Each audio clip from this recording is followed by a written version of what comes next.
Hello, and welcome to the Kathleen Spracklin podcast. I am a woman on a mission to help you build the minimalist Zettelkasten on your work table beside you. This is the Zettelkasten that can be constructed in the fewest number of steps without any compromises in it being a real Zettelkasten. And the way we minimize the steps is by reducing the decisions that you have to make. Normally, when you're setting up a brand new Zettelkasten, you have a whole bunch of decisions to make. Well, I take those out of your hands and give you a single path through so that you can get your Zettelkasten set up without having to first have a long-range vision of what you want it to be and where you want it to go, with the understanding that a Zettelkasten is very flexible, and once you have this minimalist system going, you can build it into anything you want. So you are not on a dead-end path and you're not wasting any time. But what you are getting to do is have a working Zettelkasten as quickly as possible. Well, what we're going to do today is we're going to do a quick review of the homework assignment that you were left with, creating some subject cards in your core area. We're going to take a quick review of where we've come so far, and then we're going to get serious about putting some numbers on cards and then leaving you with a kind of a big homework assignment to catch up on indexing. So come on over to the down-facing camera and let's begin with a review of where we are with the main cards that we have now created. See you over there.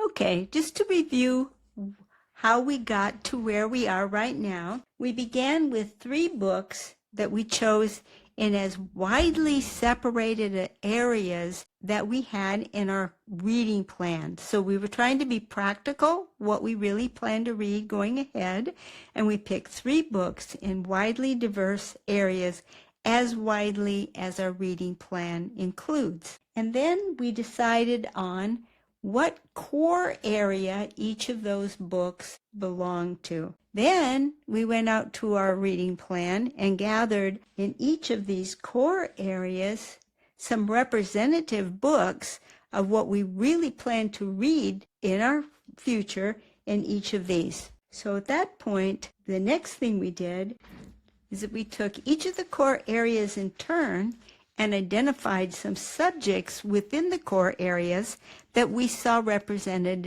in the books that we plan to read. So, for example, in the area of business, I found planning and goal setting, leadership, bookkeeping and accounting, and community building. Then we took each of the subject areas within the core and we created foundation cards to go with each.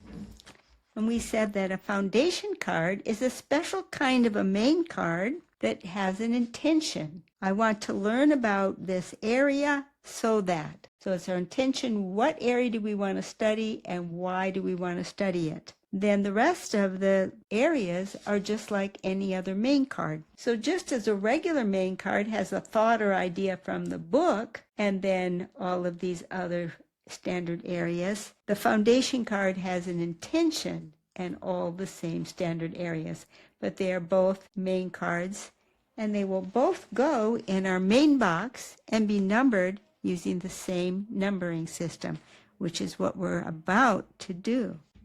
Okay, so for example, in my world, my second core area was business, and here's my foundation card for that, and I ran into 4 different subject areas within business that my reading plan called for me to study, and I made a foundation card to go with each of those subject areas. And now I am ready to assign numbers to the cards that I have so far under business, that I can now add these 4 foundation cards and give them numbers.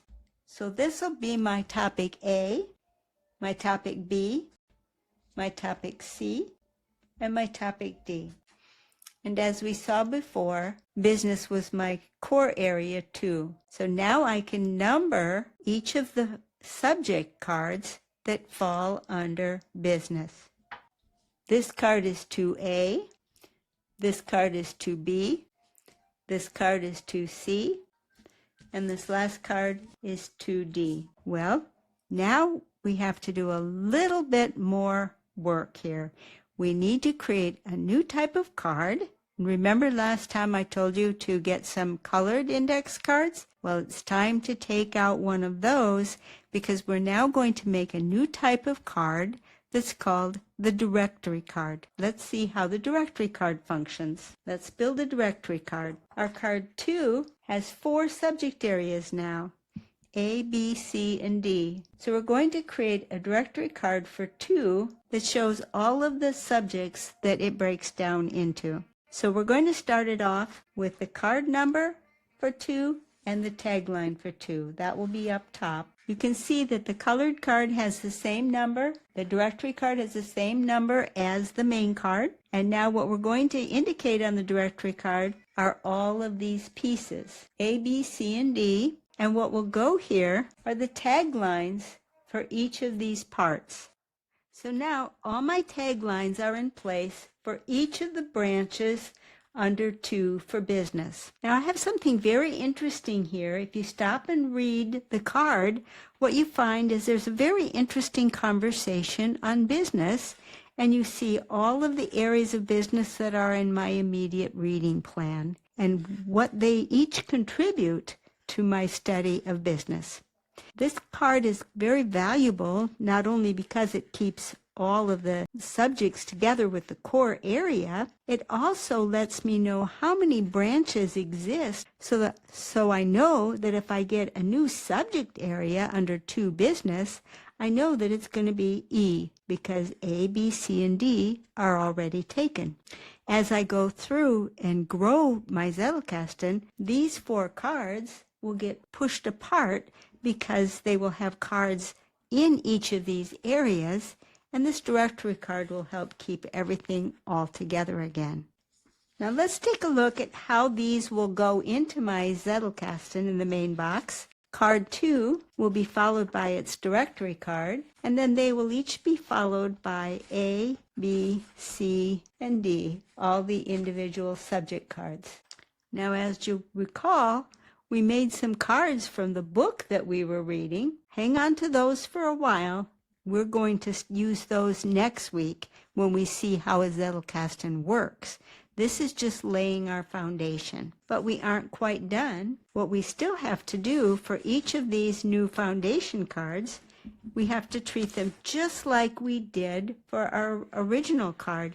Remember when we went through and we underlined the key words and then we indexed them, creating entries in our index box? Well, we have to do the same for each tagline on each of these subject area cards.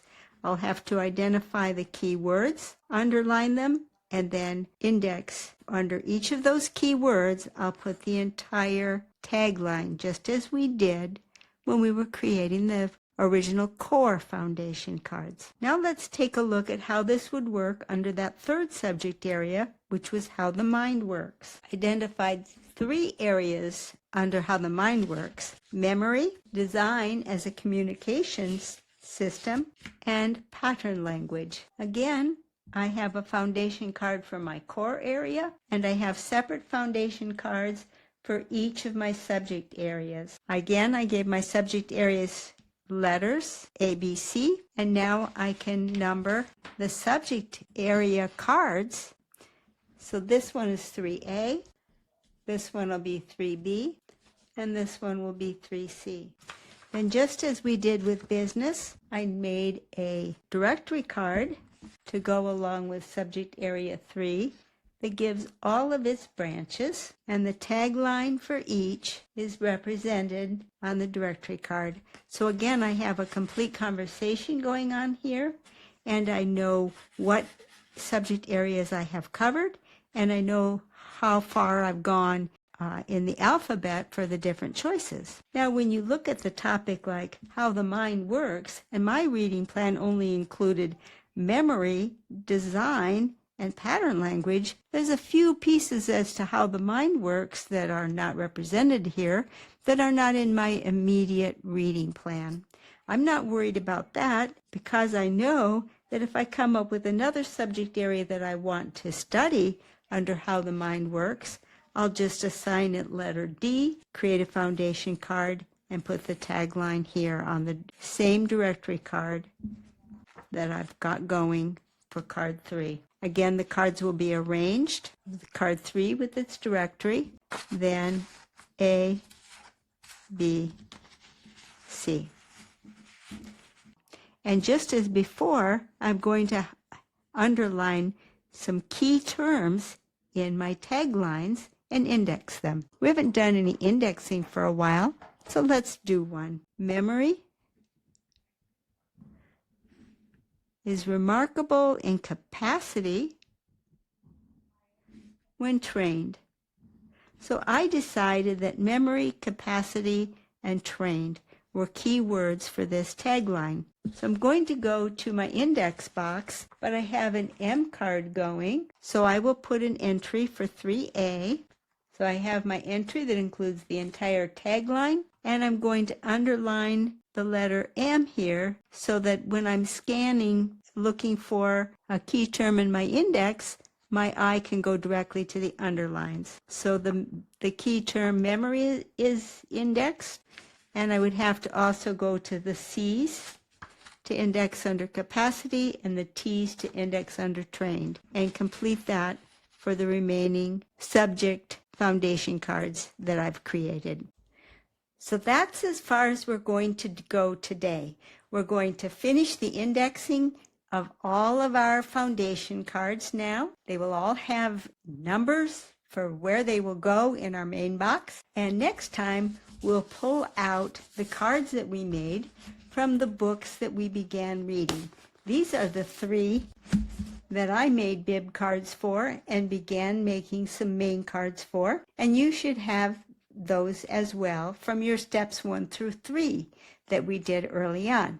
These cards will now be very important because they're going to show us how do you actually go about working with the Zettelkasten when you're adding new cards to it. So be sure to complete your homework assignment of getting all your indexing caught up. You don't want to fall behind on your indexing.